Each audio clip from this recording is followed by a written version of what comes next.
নমস্কার দর্শক বন্ধুরা, আপনারা দেখছেন সমকাল সংবাদ। আমি রিপোর্টার সুস্মিতা দেবনাথ। চলুন বন্ধুরা, আজকে একটু ভিন্ন ধরনের নিউজ দেখে নিই। বিরাটি মহাজ্যোতি মাঠে ৩রা ফেব্রুয়ারি সন্ধ্যা ৬টা থেকে শুরু হয়েছিল বিকিরণের উদ্যোগে গণবিবাহ। বর্তমান ভারত সরকার বিশেষভাবে সক্ষম ব্যক্তিদের জীবনযাত্রার মানের উন্নতি প্রকল্পে বিভিন্ন রকম পদক্ষেপ গ্রহণ করেছেন। তার মধ্যে উদাহরণস্বরূপ বলা যেতে পারে যে বিভিন্ন রেলওয়ে স্টেশন বিশেষভাবে সক্ষম ব্যক্তিদের জন্য বাথরুমের ব্যবস্থা করেছে, যার দ্বারা অনুপ্রাণিত হয়ে বিকিরণ প্রতি বছর বিশেষভাবে সক্ষম ব্যক্তিদের গণবিবাহের ব্যবস্থা করে। বিকিরণের প্রচেষ্টায় ৪র্থতম বিশেষভাবে সক্ষম ব্যক্তিদের গণবিবাহ সম্পন্ন করা হলো। এবছর ৯ জোড়া দম্পতি বিবাহ বন্ধনে আবদ্ধ হলেন। তাদের জীবন ধারণের জন্য বিভিন্ন ধরনের সামগ্রিক বস্তু দিয়ে তাদের পাশে থাকার প্রচেষ্টা করেছেন বিকিরণ। বিকিরণের এই শুভ উদ্যোগকে স্বাগত জানিয়ে আগামী বছরগুলো আরও এইভাবে বিভিন্ন কাজের মধ্য দিয়ে তাদের আলো ছড়িয়ে দিক সকলের মধ্যে, এটাই প্রার্থনা করি। আরও নিত্য নতুন খবর পেতে আমাদের চ্যানেলটিকে সাবস্ক্রাইব করে দিন এবং দেখতে থাকুন সমকাল সংবাদ।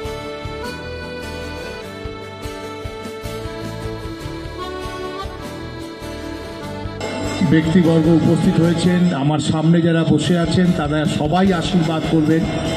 আর আমি গর্বিত এরকম একটা অনুষ্ঠানে আমার ডাকার জন্য।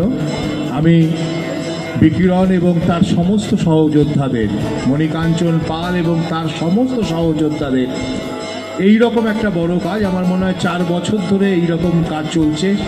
ছন্দাকর প্রত্যেকবার আমাদের সাথে রয়েছে, একদম প্রথম থেকে যেমনভাবে পারে আমাদের করেছেন। এইবারে তনুজাদি এসেছেন, শিলদা এসেছেন, আর ex IAS officer Anushree Mukherjee, Shrimati Anushree Mukherjee আমাদের মধ্যে উপস্থিত আছেন। উনিও এবার আমাদের শুনে অনুপ্রাণিত হয়েছেন, দেখেছেন, খুব খুশি হয়েছেন। 2-3টে বিষয় বলার। দিদি ডক্টর মধু ছন্দাকর একটা খুব কবিতা সুন্দর বললেন ঠিকই, কিন্তু এখানে নয়নে নয়ন মেলার কোনো জায়গা নেই, কারণ তাদের নয়নে নেই। দিব্য দৃষ্টি বলেছেন। যাই হোক,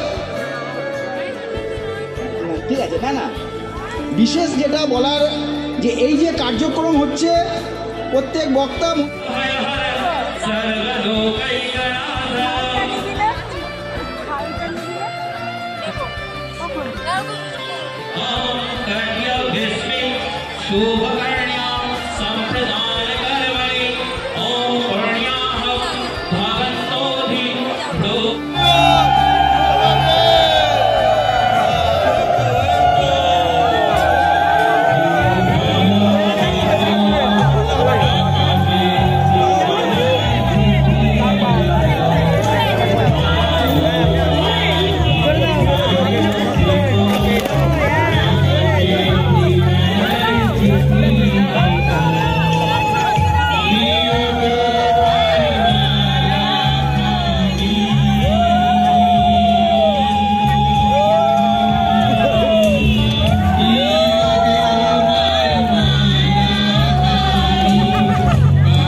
বলছি মানুষরা আজকে এই যে বিয়ে একটা গণবিবাহ কি বলবেন এই বিষয়ে? দেখুন, মাননীয় মণিকাঞ্চন পাল মহাশয় দীর্ঘদিন ধরে এই অনুষ্ঠানটা করে আসছে। মানুষ এখন এই এত ফাস্ট লাইফ, দ্রুত লাইফের মধ্যে আছে। বাঙালি সমাজ একটা সময় পরিচিত ছিল মানুষের পাশে দাঁড়ানোর জন্য, ক্লাব সংস্কৃতি, মানুষের পাশে দাঁড়ানোর সংস্কৃতি, সেটা এই কালচারটা দিনে দিনে হারিয়ে যাচ্ছিল। কিন্তু দু চারজন এরকম মণিকাঞ্চন পালের মতো মানুষ থাকার ফলে বাঙালি সমাজ এখনও মানুষের পাশে দাঁড়ানো থেকে ভুলে যায়নি। সেরকম একটা খুব জনহিতকর কাজ ও দীর্ঘদিন ধরে করে চলছে। আমি সাধুবাদ জানাচ্ছি। এই ধরনের কাজ আরও মানুষ করেও এগিয়ে আসুক এই ধরনের কাজ করার জন্যে। আর মণিকাঞ্চন যে কাজটা করছে, আমরা সবাই মিলে ওকে সহযোগিতা করি। এর ধারাবাহিকতা যেন বজায় থাকে, আরও দিন ধরে যেন এরকম হয়। নাহলে পরে এই ধরনের মানুষগুলো যারা আমাদের থেকে একটু বেশি এগিয়ে আছে, এই দিব্যাঙ্গ মানুষগুলোর পাশে দাঁড়ানোর লোক কিন্তু আজকে নেই। তো আমরা যদি সবাই মিলে মণিকাঞ্চনের পাশে দাঁড়িয়ে, আমার মনে হয় ঈশ্বরের কাছে কিছু কাজটা আমরা করতে পারব। আমার নাম মানস ভট্টাচার্য। আজকে এই যে বিবাহ কি বলবেন? আজকে এত সুন্দর আপনি আয়োজন করেছেন বিবাহ। দেখুন, আমরা এটা নিয়ে চতুর্থ বছর এই গণবিবাহের আয়োজন করেছি বিশেষভাবে সক্ষম ব্যক্তিদের জন্য।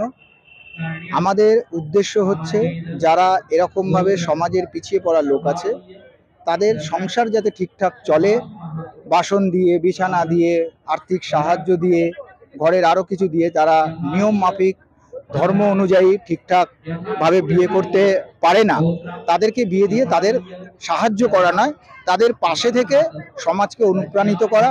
এবং এইখানে যে কার্যক্রম আমরা করছি এটা শুধু আমার ব্যক্তিগত কাজ নয়, এখানে যারা আছে, যত স্বেচ্ছাসেবক আছেন, সবাই অল্প বিস্তর সাহায্য করে, তার সাধ্যমতো সাহায্য করে এই কার্যক্রমকে সাফল্যমণ্ডিত করছে। আজকে 9 জোড়া দম্পতি আমরা আজকে এবারে বিবাহ দিতে সক্ষম হয়েছি। অ্যাকচুয়ালি আরো বেশি দেওয়া যায়, কিন্তু জোগাড়ও তো করতে হবে, তাদের সাথে যোগাযোগ করা এরকম তো প্রচুর সংখ্যায় পাওয়া যায় না, এই কারণে। আপনি এত একটা মহান কাজ করছেন, মানে এদের নিয়ে এই মহান কাজটা মানুষ নেবে, মানুষ ভালোভাবেই নেবে। এখানে যারা দেখছেন, দেখুন, আপনি চারদিকে চোখ দেখলে দেখবেন এখানে সাধারণ মানুষ কিভাবে দেখছে। প্রত্যেকবারই তারা আসেন, তাদের উপস্থিতি, তাদের কথা, তাদের আশীর্বাদই আমাদের অনুপ্রেরণা যোগায়। অ্যাকচুয়ালি গণবিবাহ অনেক হয়, কিন্তু ওটা সাধারণ মানুষের জন্য যারা অন্যভাবেও কাজ করতে হয়, কিন্তু এদের কথা সমাজে কেউ ভাবে না। এবং আমাদের দেশের এখন প্রধানমন্ত্রী মাননীয় নরেন্দ্র মোদীজি, উনি দেখিয়েছেন যে উনি এই যে প্রতিবন্ধী কথাটাকেই সরিয়ে দিয়েছেন, বিশেষভাবে সক্ষম দিব্য জ্ঞান মানুষ যুক্ত, এই কথাটা উনি তুলেছেন। আর ওনার দ্বারাই অনুপ্রাণিত হয়ে আমরা এই কাজ করছি।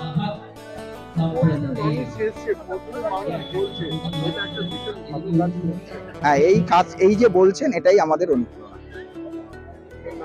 মণিকাঞ্চন পাল, সভাপতি, বিকিরণ। ধন্যবাদ। দেখুন, আজকে বিকিরণের উদ্যোগে যে দিব্যাঙ্গ যে বিবাহের আয়োজন করা হচ্ছে, প্রত্যেক বছরের মতো এবছরও হচ্ছে। এটা চতুর্থ বর্ষ, পুরনো 1 বছর বন্ধ ছিল। এরকম একটি শুভ কাজ, আর এই শুভ কাজে সকলে মিলে যেভাবে আপনারা দেখছেন, সকলে উৎসাহের সাথে যেভাবে দিব্যাঙ্গদের বিবাহের আয়োজন করেছে, তার জন্য বিশেষ করে ভাই মণিকাঞ্চন অন্যতম উদ্যোক্তা এবং তার সহযোগীরা, তাদেরকে প্রথমেই আমি অভিনন্দন জানাচ্ছি, ধন্যবাদ জানাচ্ছি। সাথে সাথে যাতে সমাজে যারা এরকম যারা দৃষ্টিশক্তি নেই, যারা দেখতে পায় না, তারা যদি একে অপরকে জীবন সুন্দর করে চলতে পারে, মনে হয় যে সমাজের পক্ষে উপকার হবে এবং সমাজে তাদের যে ভূমিকা, সেই ভূমিকা তারা পালন করতে পারে। তাই এরকম অনুষ্ঠান আরো বেশি হোক, আরো বেশি প্রচার পায়, যাতে মানুষ উৎসাহিত হয়ে এরকম ধরনের উদ্যোগ আজকে অনুষ্ঠানটা যদি বলেন বিরাট ভালো অনুষ্ঠান। মানে এইভাবে দিব্যাঙ্গ মানুষজনকে বিয়ে 10 জোড়া দিব্যাঙ্গ মানুষকে বিয়ে দিচ্ছে, ওরা 4 বছর ধরে বোধ হয় প্রোগ্রাম বিরাট ব্যাপার, বিশাল কাজ। আগামী দিনও যদি ভালো করে করতে পারে, ভালো করে করে আর কিছু